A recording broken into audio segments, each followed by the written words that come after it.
Buen día, otra clase de neonatología, manejo hídrico inicial en neonatos, requerimientos hidroelectrolíticos. Cuando queremos hablar de balance hídrico en los neonatos, siempre tenemos que recordar un poco las modificaciones que se producen en la masa corporal de agua durante este momento de la vida. Durante la vida fetal, más del 85% de la masa corporal corresponde a agua. Al término de la gestación, el 78% corresponden, ¿no es cierto?, a agua corporal, y de ese 78% la mitad está distribuida en el espacio intracelular y la otra mitad en el espacio extracelular. Luego de la primera semana de vida hay una reducción del agua corporal total hacia un 73%, con una marcada reducción del volumen extracelular, que disminuye al 39%, aumentando a un 34% el volumen intracelular. Hacia los 3 meses de edad postnatal ya la cantidad de agua corporal total corresponde al 60% del peso, con 2/3 en el espacio intracelular y 1/3 en el espacio extracelular, que es la distribución que se va a mantener luego en la edad adulta. Si nosotros conocemos cómo normalmente se tiene que producir una disminución del agua extracelular en el recién nacido a expensas del espacio intersticial, cuando nosotros nos planteamos hacer el balance y el aporte hídrico a estos niños, debemos tener en cuenta este proceso fisiológico y debemos permitir la reducción fisiológica del espacio extracelular. ¿Cuánto se debe reducir el espacio extracelular? En un recién nacido de más de 1500 gramos, alrededor del 10% en los primeros 7 a 10 días de vida, con un ritmo diario de un 1 a un 2%. Si el niño es de menor peso, está por debajo de los 1500 gramos, puede ser de 5 a un 15% en un lapso de 5 a 7 días, con un promedio de 1 a 3% diario. Cuando nosotros nos planteamos calcular el aporte hídrico de nuestro paciente neonato, ¿qué es lo que necesitamos tener en cuenta para realizar el balance?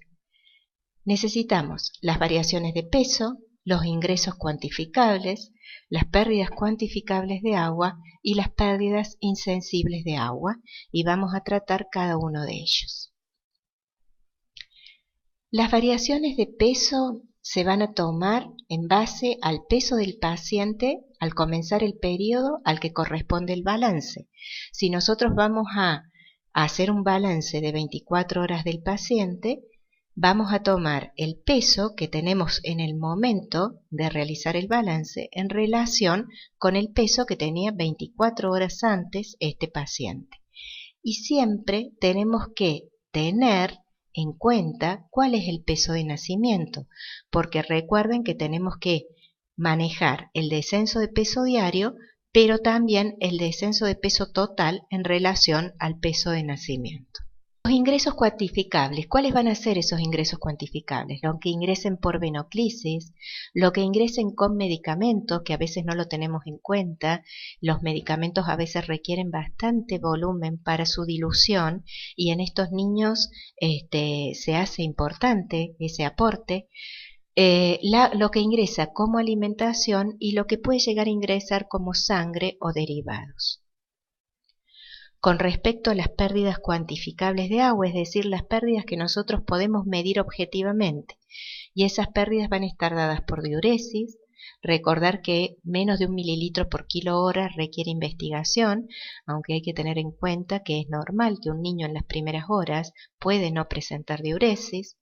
Entre 2 y 4 mililitros por kilo hora nos está sugiriendo hidratación normal, y una diuresis de más de 6 a 7 mililitros por kilo hora sugiere imposibilidad para concentrar la orina por parte del riñón de neonato o exceso de aporte hídrico. Las pérdidas por materia fecal en general en los primeros días de vida son despreciables y le podemos asignar unos 5 mililitros por kilo día, no más de eso, y debemos también cuantificar otras pérdidas que pueden ser importantes en relación a la patología que presente el paciente, por ejemplo, las pérdidas por una sonda orogástrica abierta, en el caso de que este paciente tenga patología gastrointestinal y esas pérdidas sean importantes, o por ejemplo las pérdidas por drenaje pleural, que en el caso, por ejemplo, de los quilotórax pueden ser volúmenes muy importantes en el día y que por lo tanto lo tenemos que tener en cuenta cuando vamos a realizar el aporte hídrico del paciente. Y luego tenemos las pérdidas insensibles de agua. Las pérdidas insensibles de agua son aquellas que nosotros no podemos cuantificar objetivamente, como la diuresis o el débito por una sonda orogástrica, y que las tenemos que deducir en base a otros parámetros, es decir, que las obtenemos de forma indirecta.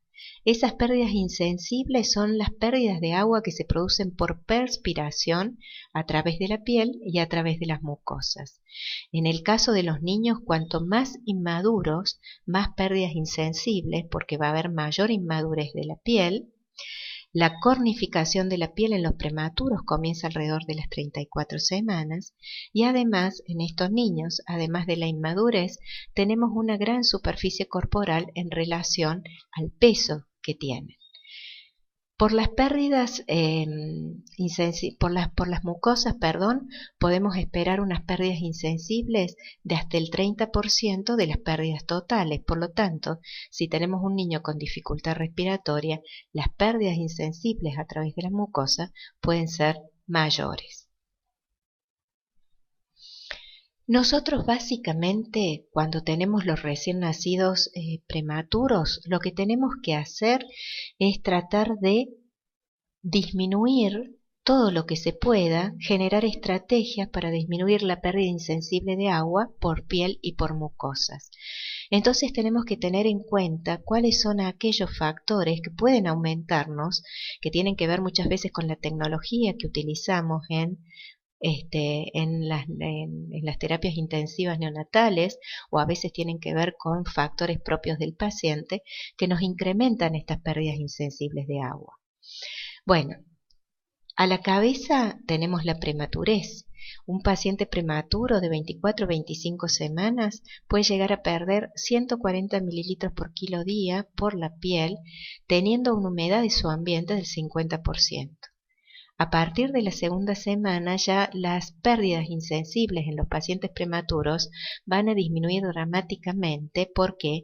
Porque la piel tiene, por el estrés del nacimiento, una maduración que es independiente de la edad gestacional corregida. Entonces, después de la primera semana, debido a los factores estresores del ambiente extrauterino, el niño logra madurar su capa cutánea y por lo tanto disminuye las pérdidas insensibles. Por lo tanto, la primera semana de vida es crítica para generar estrategias de disminución de las pérdidas insensibles de agua a través de la piel. El aumento de la actividad del niño o el aumento de la temperatura del medio en el que se encuentra el niño también puede generar un aumento de las pérdidas insensibles, porque ustedes saben que como mecanismo fisiológico del organismo para irradiar calor es a través de la pérdida de agua. Tantos gramos de agua se corresponden con la disipación de tantas kilocalorías. La utilización de calentador radiante sin ningún tipo de humidificación o barrera en los niños prematuros puede aumentar las pérdidas insensibles entre 40 a un 100%. La fototerapia, cuando no es con luz fría, por suerte, la tecnología se ha desarrollado en este campo y podemos tener ahora luminoterapias con luz fría, pero en algunos lugares todavía tenemos algunos dispositivos que seguimos usando, que generan temperatura y eso puede aumentar entre un 30 a un 50% las pérdidas insensibles.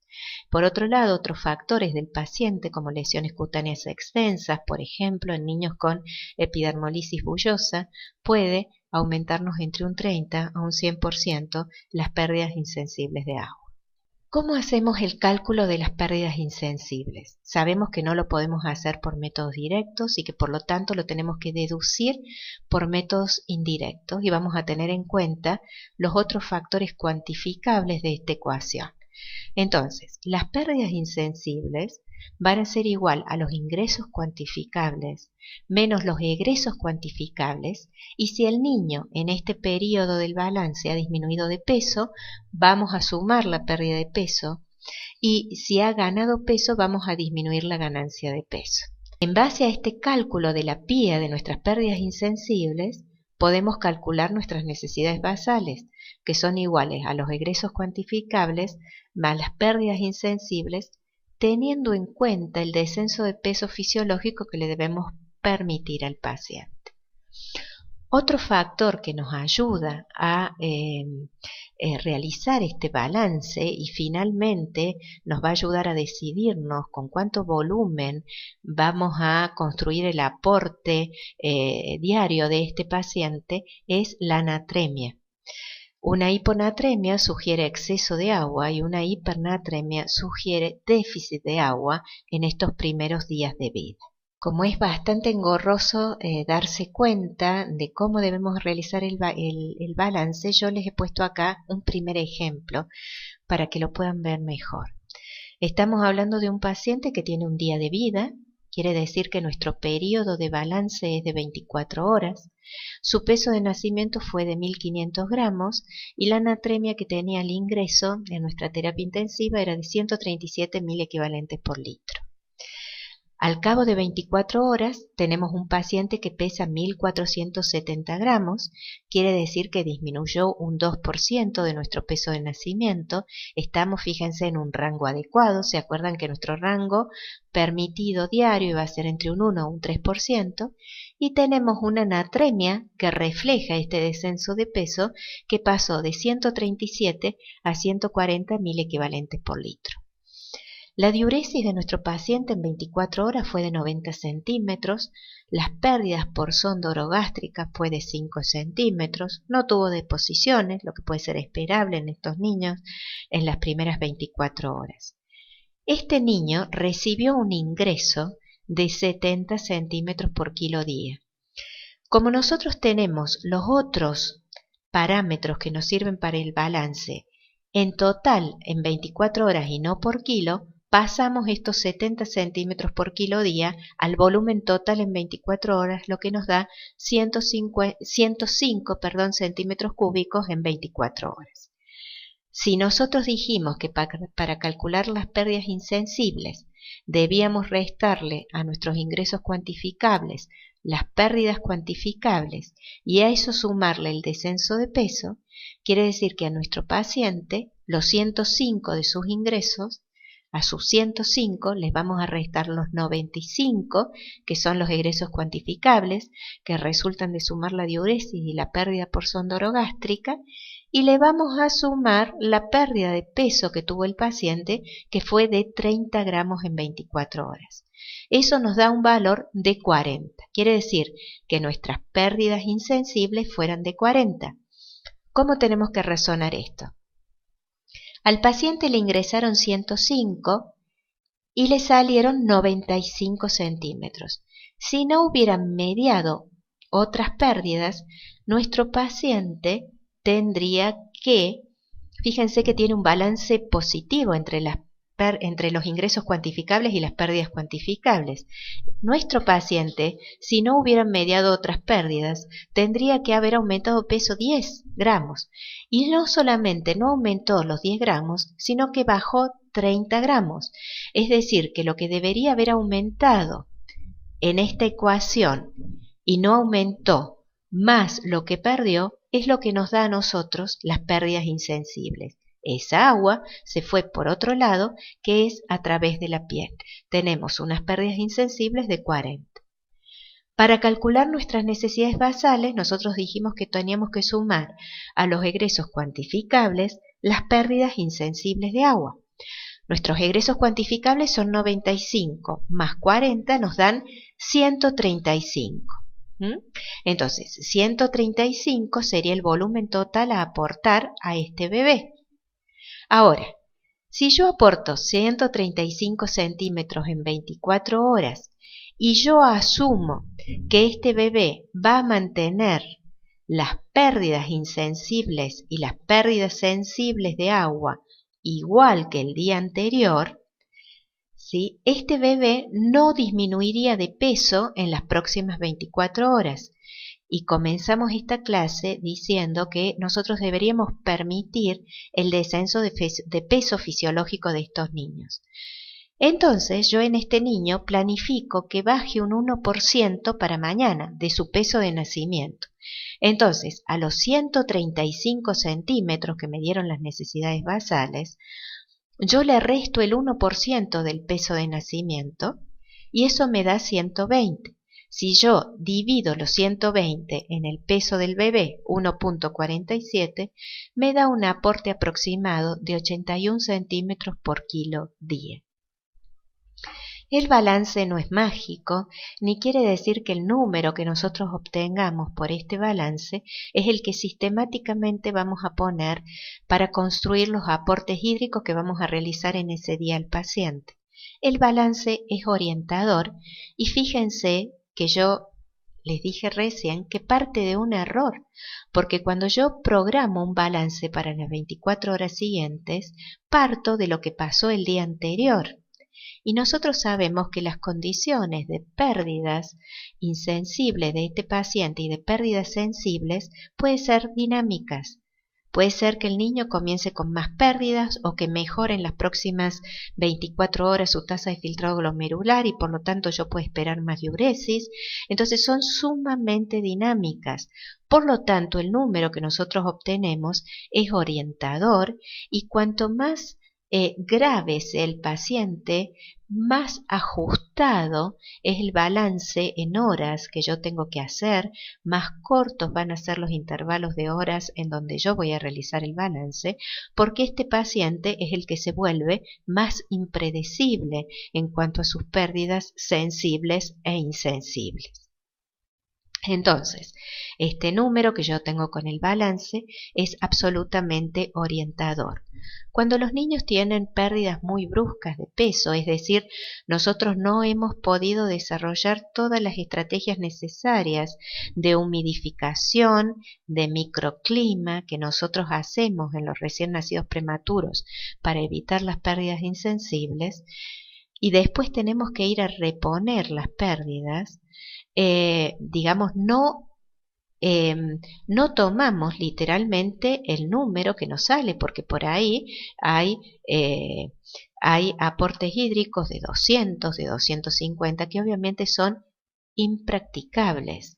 Uno tiene que ir cubriendo las pérdidas de agua del recién nacido, pero con ciertos criterios y ajustando los periodos de balance. Cuando uno tiene que pasarse de 150 centímetros por kilo día de aporte hídrico, uno lo tiene que pensar y tiene que realizar balances muy estrictos para digamos, reponer el líquido, pero no realizar intempestivamente aportes para 24 horas de 200 mililitros por kilo día y olvidarse. Hay muchas patologías neonatales, hay muchas patologías del recién nacido prematuro que se relacionan con un alto aporte hídrico los primeros días de vida, como por ejemplo displasia, ductus, enterocolitis necrotizante, hemorragia intraventricular. Es decir, que lo que nosotros tenemos que hacer es prevenir las pérdidas insensibles de agua, humidificando el ambiente, generando microclimas, humidificando el aire inspirado, pero no debemos permitir las pérdidas insensibles y después ir por detrás con la reposición de líquidos, porque seguramente nos vamos a equivocar, vamos a generar graves trastornos hidroelectrolíticos en estos niños y le vamos a generar mayor morbilidad y mortalidad. Hay niños que son tremendamente pequeños, en donde el peso, yo les he dicho, cuando un niño es muy pequeño, es mucho más lábil y tenemos que balancearlo mucho más de cerca. Y el peso, si no tenemos una incubadora con un dispositivo que nos permita tener una balanza incorporada, es muy difícil de obtener. e incluso cuando tenemos la balanza incorporada es bastante difícil de obtener el peso del paciente. Entonces, en estos niños es fundamental ayudarse para regular por periodos cortos de tiempo el aporte de líquido con la natremia. Entonces, fíjense, acá tienen un ejemplo de un bebé tremendamente prematuro de 24 semanas, en donde en su primer día de vida se les ha realizado una natremia cada 8 horas. Entonces, fíjense cómo la natremia nos ha ido marcando cómo el chico ha estado aumentando sus pérdidas. Fíjense que en las primeras 8 horas la natremia es de 137, con un aporte hídrico de 90 mililitros por kilo día. A las 8 horas siguientes ya ha aumentado a 142, entonces nosotros vamos ajustando el aporte a 100. En las 8 horas siguientes, hasta completar las 24 horas, la natremia aumentó peligrosamente, les diría, porque acá ya estamos en un punto de hiponatremia, hasta 149, y entonces nosotros tenemos que aumentar 120 mililitros por kilo día. Fíjense cómo vamos haciendo un ajuste en base a la natremia en chicos en donde es muy difícil tener un peso muy seguido y que se corresponda con el periodo de balance. Bueno, hemos hablado un poquito de cómo nos manejamos con el aporte hídrico y ahora vamos a ver cómo nos manejamos con la natremia de los bebés. Fíjense que el aporte de sodio es innecesario hasta que no se haya alcanzado la pérdida postnatal isotónica de agua corporal. ¿Se acuerdan que tenía que haber una disminución del agua corporal, fundamentalmente a expensas del compartimiento intersticial? Por lo tanto, hasta que no se ha producido un descenso del 6% del peso de nacimiento, no debemos agregar sodio al aporte de los niños. Y este aporte de sodio, cuando lo realizamos, el aporte basal, está entre 3 a 4 milequivalentes por kilo día. Hay niños muy prematuros con unas pérdidas importantes de sodio a nivel renal que van a tener aportes basales más altos. Eso lo vamos a tener que ajustar de acuerdo a las características del paciente. ¿Qué pasa cuando tengo un paciente con hiponatremia? La hiponatremia la vamos a definir a un sodio en sangre por debajo de 135 milequivalentes por litro. Nuestro umbral operacional es de 130, es decir, vamos a hacer algo cuando el sodio esté por debajo de 130 milequivalentes por litro. Para plantearlo de forma muy práctica, cuando yo tengo una hiponatremia, la primera pregunta que tengo que contestarme es: ¿esta hiponatremia es dilucional o esta hiponatremia es por déficit de sodio? ¿Cuándo nos vamos a contestar si esa hiponatremia es dilucional? Cuando yo tengo un bebé que tiene hiponatremia, pero tiene ganancia de peso y tiene edemas. Quiere decir que la causa de la hiponatremia es una retención de agua libre. Es una retención de agua libre porque el bebé, fundamentalmente la causa más frecuente, tiene un bajo filtrado glomerular, por ya sea su prematurez o porque tiene puntualmente una patología renal. Entonces no puede manejar la sobrecarga de líquidos porque tiene restringido el filtrado glomerular, la eliminación de agua que va a hacer por riñón, o porque hay una retención de agua libre, por ejemplo con una secreción inadecuada de hormona antidiurética, en donde hay una retención anormal del agua libre que normalmente debería ser eliminada por orina. Entonces, si yo tengo un niño con hiponatremia que tuvo una ganancia de peso y que tiene edemas, yo tengo que pensar que esta hiponatremia es dilucional. ¿Cómo va a ser el manejo? Si yo tengo un bebé que está asintomático, el manejo va a ser restricción de líquidos. Voy a disminuir el aporte. Si tengo una situación muy extrema, puedo agregar un diurético, alguna dosis de diurético. La furosemida va a hacer perder sodio y agua, pero proporcionalmente más agua, y en una situación de mayor gravedad, de retención de líquidos, me puede ayudar a manejarlo en concurrencia a la restricción de líquidos. Si es sintomática la hiponatremia, aunque yo sé que es dilucional, tengo que hacer la corrección con cloruro de sodio al 3%, al igual que si fuera por déficit. Ya lo vamos a ver más adelante.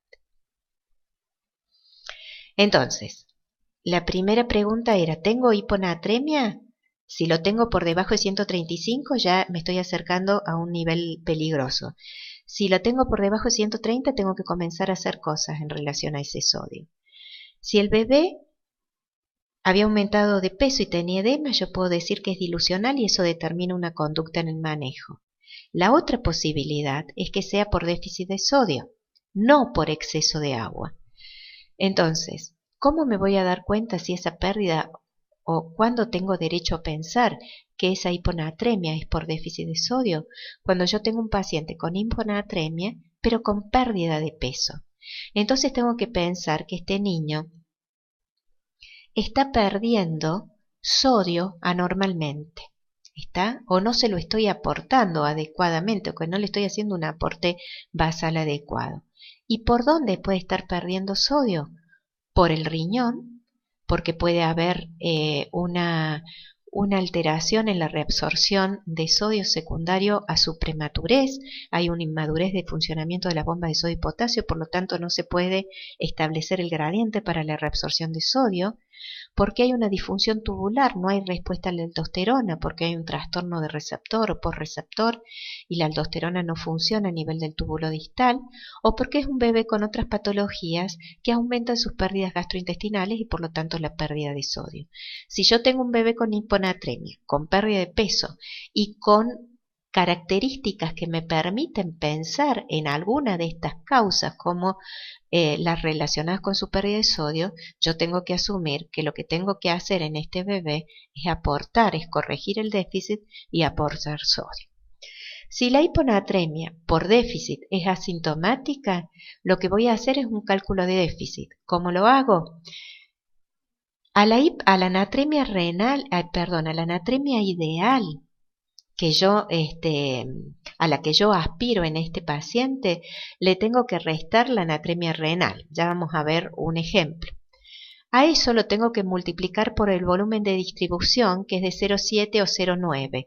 El volumen de distribución corresponde al volumen o al porcentaje de agua corporal. Es decir, que si yo tengo un bebé tremendamente prematuro, ese bebé tiene un 90% de su peso que corresponde a agua. Por lo tanto, el volumen de distribución que yo voy a elegir es el de 0,9. Si es un bebé que se aproxima más al término, el volumen de distribución va a ser a 0,7.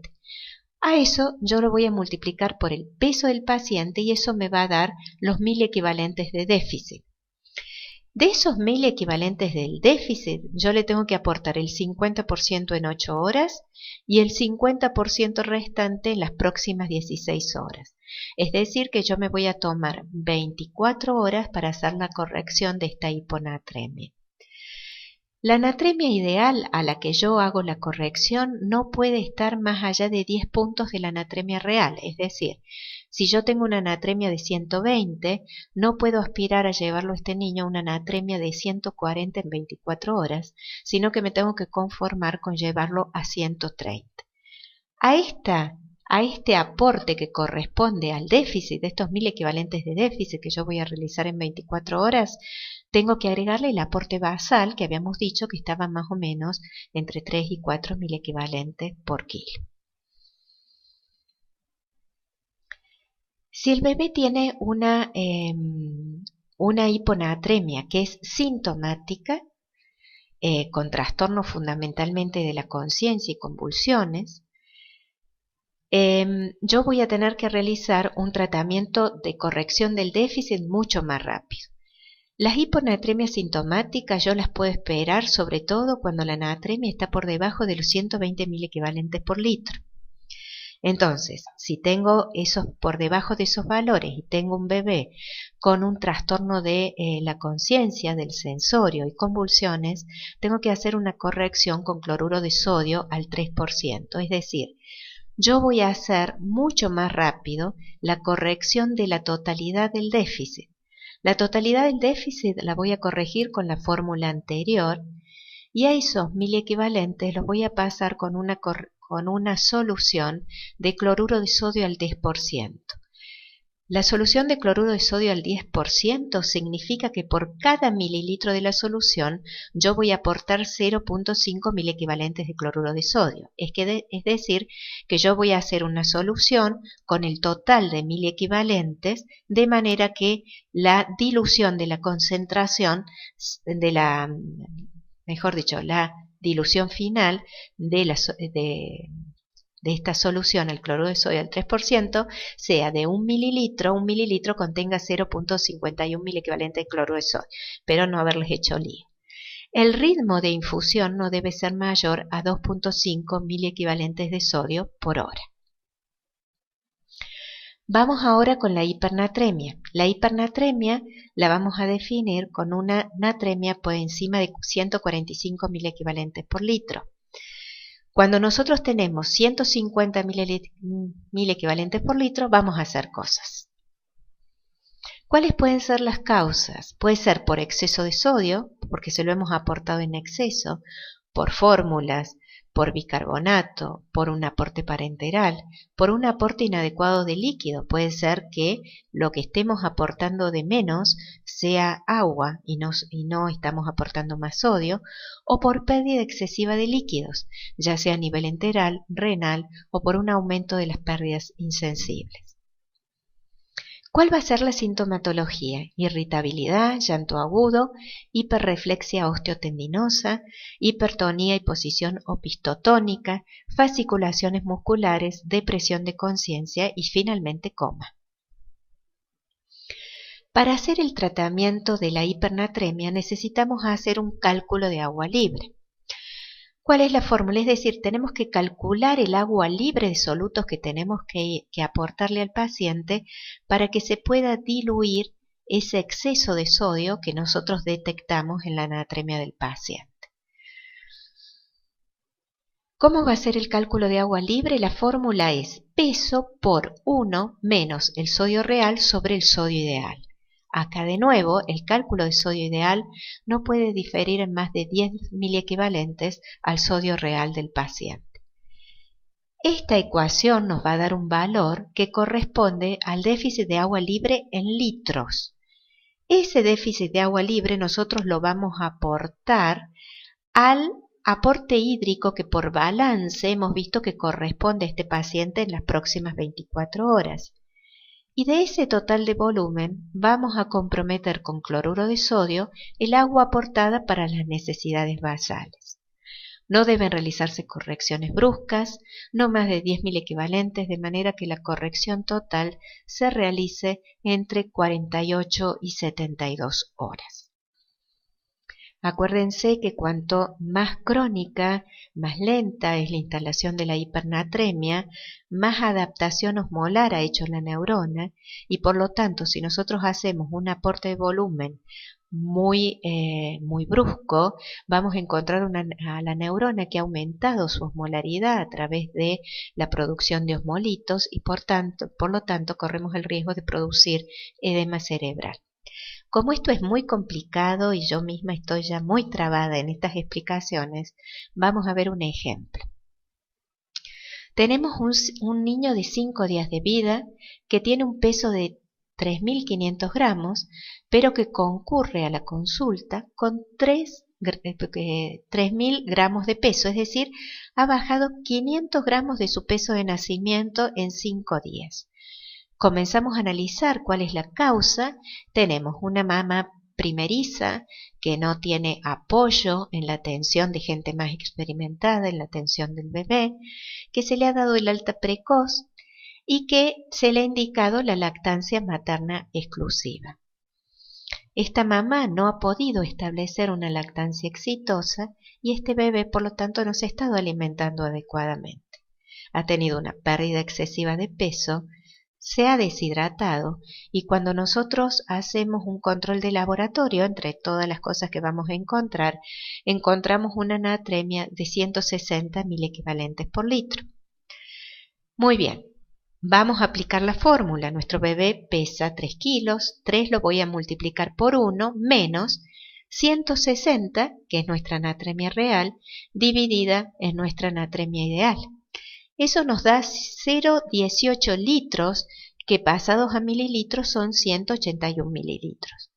Yo, por otro lado, le hice el balance hídrico a este paciente con los mismos elementos con los que hablamos al principio y determiné que este niño necesita un aporte de 140 centímetros cúbicos por kilo día, lo que me da 420. A estos 420, que es el aporte hídrico basal del paciente, le voy a agregar los 180 mililitros que corresponden al agua libre. Por lo tanto, yo tengo que comprometer con sodio el aporte basal para que estos 180 queden libres de agua. ¿Cómo comprometo? Yo sé que cada 100 mililitros de solución fisiológica hay 15.4 mililitros de cloruro de sodio. Yo tengo que comprometer con cloruro de sodio este aporte de 420 mililitros. Eso va a corresponder a 63 miliequivalentes de cloruro de sodio, que se lo divido en 3.4, que son los miliequivalentes por centímetro cúbico del cloruro de sodio al 20%, me va a dar 18.5 mililitros de cloruro de sodio al 20%. Quiere decir que cuando yo preparo la venoclisis de este paciente, voy a colocar 18.5 mililitros de cloruro de sodio al 10% más el volumen necesario para llegar a los 560 mililitros de la solución con una solución dextrosada, con una concentración de dextrosa que va a depender del manejo de la glucemia que estoy haciendo de este bebé. Vamos a pasar a otra alteración hidroelectrolítica que es la hipopotasemia, que la vamos a definir en los neonatos como valores de potasio menores de 3 miliequivalentes por litro. ¿Cuáles pueden ser las causas de la hipocalemia? Las pérdidas aumentadas por diuréticos, porque estamos en una fase poliúrica de una insuficiencia renal aguda. En estos casos, ¿qué es lo que vamos a hacer? Suspender los diuréticos y aumentar los aportes. En otro caso puede ser por déficit de aporte. En ese caso, el manejo va a depender si la hipopotasemia es asintomática o sintomática. Si es asintomática, vamos a aumentar los aportes basales y vamos a hacer un control diferido para ver si hemos logrado restituir el valor a un rango normal. Si es sintomática y es severa, esto la vamos a definir como severa como la hipopotasemia por debajo de 2.5 miliequivalentes por litro. En este caso tenemos que hacer una corrección rápida de 0.5 miliequivalentes por kilo en una infusión lenta de por lo menos 30 minutos bajo estricto control de electrocardiograma. ¿Cuál es la clínica de la hipopotasemia? La debilidad, el hilio paralítico, la poliuria, la obnubilación y las arritmias con alargamiento del QT y de ondas U. Es decir, la hipopotasemia va a producir una menor excitabilidad del tejido neuromuscular. Hiperpotasemia. La hiperpotasemia va a ser definida como aquella con valores mayores a 6 miliequivalentes por litro. ¿Cuáles pueden ser las causas? Salida de potasio de las células, ya sea porque se han producido lesiones, por hemólisis, se rompen los glóbulos rojos y salen, por hematomas o por hipoxia e isquemia de los tejidos que conduce a necrosis y por lo tanto a la salida del potasio intracelular. Por insuficiencia renal, por la imposibilidad renal de eliminar el potasio, por hiperplasia adrenal congénita, en donde no se puede realizar el intercambio sodio-potasio, por transfusiones de sangre envejecida, en donde se haya producido una hemólisis importante de glóbulos rojos, por causas iatrogénicas. Hay que tener mucho cuidado con la administración y con los errores que pueden surgir de la administración de potasio. Y puede haber una hiperpotasemia no oligúrica del prematuro, que es un aumento del potasio en los primeros días de vida. ¿Qué vamos a hacer con el paciente con una hiperpotasemia? Primero vamos a eliminar todas las fuentes de potasio y luego vamos a hacer algunas medidas clínicas paliativas. Una de las opciones son las resinas de intercambio, que se pueden administrar por vía rectal u oral. Hay que tener cuidado con el uso de estas resinas en recién nacidos prematuros que tienen un riesgo aumentado de NEC. Y también hay que tener cuidado cuando se usan resinas que intercambian potasio con sodio, porque puede generarse hipernatremia en los prematuros. Por ahí son de elección las resinas que intercambian potasio con calcio. Otra de las estrategias que tenemos es la administración de gluconato de calcio al 10% endovenoso, lento, de 1 a 2 mililitros por kilo en 5 a 10 minutos. La administración de gluconatos de calcio busca estabilizar la membrana de los tejidos excitables, ¿no es cierto?, las membranas musculares y nerviosas. La administración de bicarbonato acá hay un error, es bicarbonato de sodio. La administración de bicarbonato de sodio lo que busca es generar un estado de alcalosis y por lo tanto impedir el intercambio de hidrogeniones con el potasio intracelular, ¿no es cierto? En un estado de acidosis, el hidrogenión entra a la célula intercambiándose con un potasio. En el caso de hiperpotasemia, generamos un estado de alcalosis para que no se produzca la entrada del hidrogenión a la célula y el potasio se mantenga dentro de la célula. Cuando todas estas alternativas fallan, nos queda la diálisis peritoneal y en alguna situación de extrema urgencia, sin disponibilidad de diálisis peritoneal, se podría realizar una examinotransfusión con sangre adecuada. Bueno, hemos terminado un módulo que es muy matemático. Espero que no estén absolutamente abochornados. Muchas gracias.